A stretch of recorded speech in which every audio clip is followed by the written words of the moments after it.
Samantala tuwing Marso, madalas dumarami ho ang insidente ng sunog. Kaya paalala ng Bureau of Fire Protection, doble ingat. Nitong weekend, kabi-kabilang sunog ang naitala.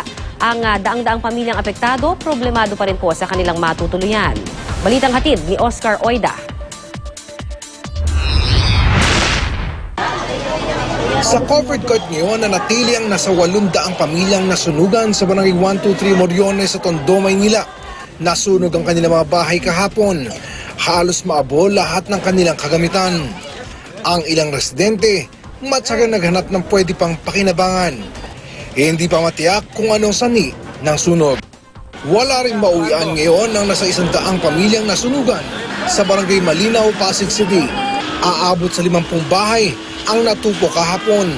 Ayon sa isang residente, may narinig siyang sigaw bago nakita ang pagsiklab ng apoy. Isa sa mga hinihina ng sanhi ng sunog ang napabayaang kandila.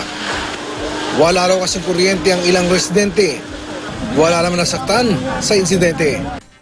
Nawalan din ng tahanan ang nasa 2,000 residente sa Barangay 86 Caloocan City dahil sa sunog nitong Sabado. Naabo mahigit 150 bahay. Isang lalaki ang namatay sa insidente. Hindi pa tiyak ang sanhi nito.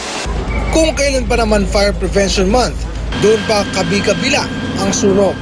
Wala pang record ng BFP sa bilang ng mga sunog ngayong Marso. Pero nitong mga nakalipas na taon, tuwing Marso madalas dumarami ang insidente ng sunog.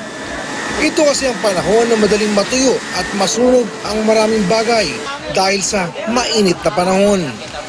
Kaya muling paalala ng mga bumbero, doble ingat para hindi masunugan. Oscar Oida, GMA News.